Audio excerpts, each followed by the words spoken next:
Gaza, Jerusalem, November 8th. At least 19 people were killed in an Israeli airstrike on a house near a hospital in North Gaza's Jabalia refugee camp on Wednesday. The Enclave's Interior Ministry said, as thousands of civilians fled southwards to avoid fierce Israeli-Hamas ground fighting. There was no immediate Israeli comment or details from the scene of the reported attack, which, if confirmed, would be the third on Gaza's largest refugee camp in a week. As the war between Gaza Strip's Islamist Hamas rulers and Israel entered its second month.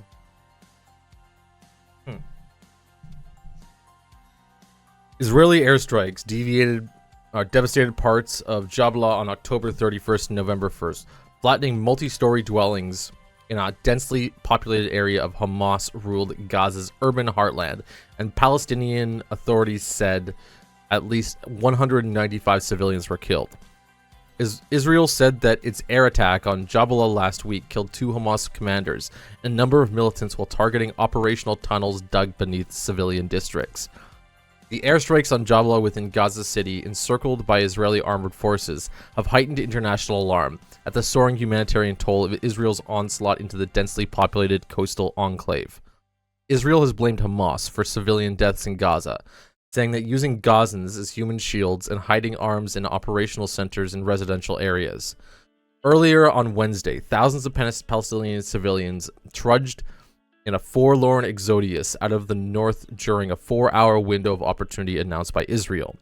The Israeli military repeatedly told residents to evacuate the north or risk being trapped in the violence. But the central and southern parts of the small besieged Palestinian enclave also came under fire again. Palestinian health officials said that an airstrike that hit houses in Nazareth refugee camp killed 18 people on Wednesday morning. In Khan Younis, 6 people, including a young girl, were killed in an airstrike. We were sitting in peace when all of a sudden F-16 airstrike landed on a house and blew it up. The entire block, 3 houses next to each other, said a witness, Mohammed Abdu Daqwa. Civilians, all of them civilians, an old woman, an old man, and there are others still missing under the rubble. The Israeli military said that its forces advanced into the heart of Gaza City, Hamas' main bastion in the territory, while the Islamist group says that fighters had inflicted heavy losses. Israel struck at Gaza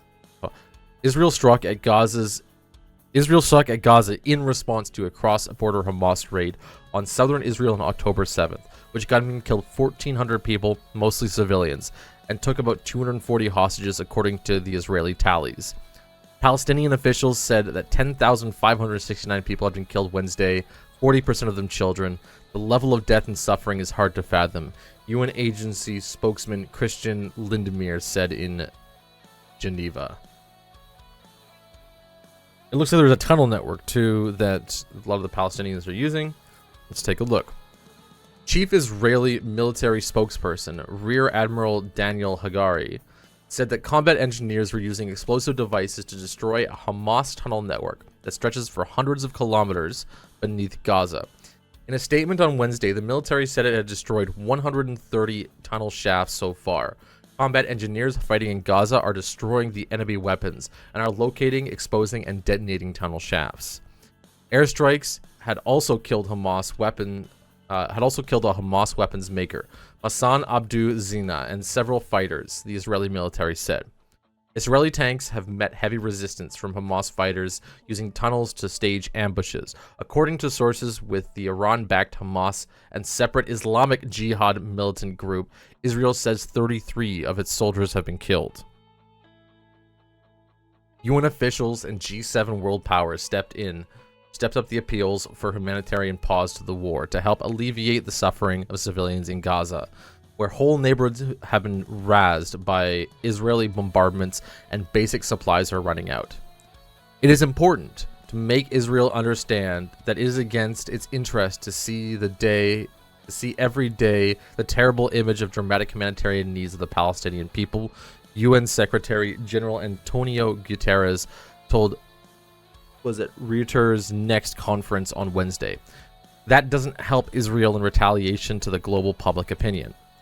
Negotiations mediated by Qatar, where several Hamas political leaders are based, are trying to secure the release of 10 to 15 hostages in exchange for a 1 to 2 day humanitarian pause in Gaza, a source briefed on the talks said Wednesday. Fleeing the bombs. Thousands of Palestinians fleeing the north wearily made their way in a long line past the wrecked and bomb-scarred buildings, witnesses said.